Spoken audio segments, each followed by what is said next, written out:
Today I will talk about the alignments and traits in FGO on how they actually nudge players to spend money and hook them to become a long-term player. Because at first they seem frustrating and irritating. Because when you play the game, when you're in a battle, you don't know what the enemy, their traits or alignments are. You don't even see it during the battle setup. The only way you would know what the traits, alignments and gender of the servants or enemies are is when you or go to a third-party website, or you need to go to your servant's profile and try to look where you might see the character's alignment, but that doesn't really help during the battle setup. So if you know that your servant has a bonus damage against a certain trait or alignment, you wouldn't know which enemy has that certain alignment or trait. Because during battle setup, you don't know how many waves there are, how many enemies there are per wave, and what the traits or alignments of the enemy even are. So a way FGO could make it a bit easier for us to know that our craft essence or servant has a damage bonus against an enemy is having it during a selection process of the servant, an arrow up indicator, a bit like how the class advantage system works.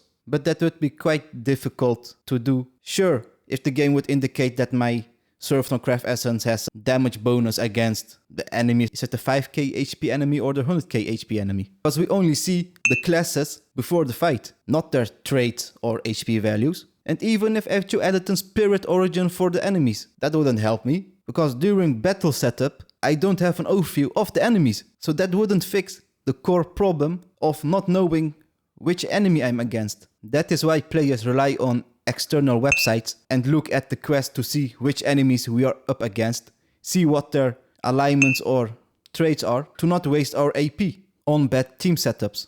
And I bet FGO keeps it like this whole hidden alignment and traits of the enemies this way, because you as a player are actually forced to go out of your way to see, oh, so my servant, his skill has increased damage against Lawful Good. You go to Google, you see a list of all characters are Lawful Good, you discover other servants, you're like, damn, that Lawful Good servant looks quite cool. You look at their kit, you watch a YouTube video about them to see what they do, then you get connected to other characters, and you end up in this whole rabbit hole, and before you know it, you're hooked with the game. And this leads to this emotional investment in the characters and lore and story, because you have gone out of your way to research just one thing, and that is which enemies are Lawful Good. You get connected to other servant, you go from one place to another place, you're bouncing back and forth. Every time you need to go out of your way to see, alright, which enemies and servants can I use this damage bonus on? This way you are getting slightly nudged. This all creates curiosity and keeps the players kinda engaged with the game's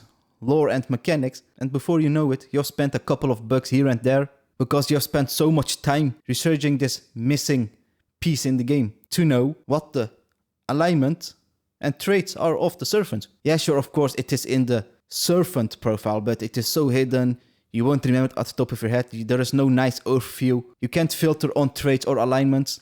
That is what the third-party websites does. And not fixing this problem works for FGO because they haven't changed it.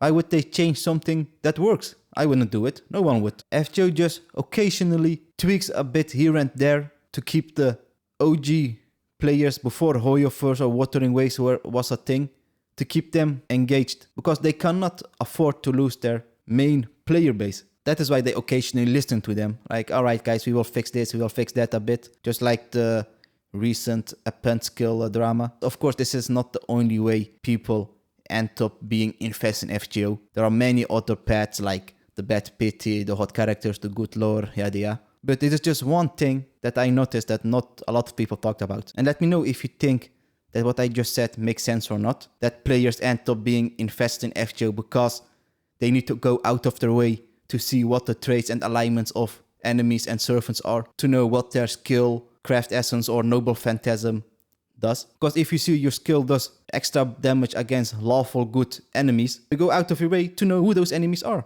And you do that for every servant you have. You see all Lawful Good enemies and servant. You get baited with one hot looking character, you get distracted to another thing, to another video, and you're bouncing back and forth before you know it, you're infested.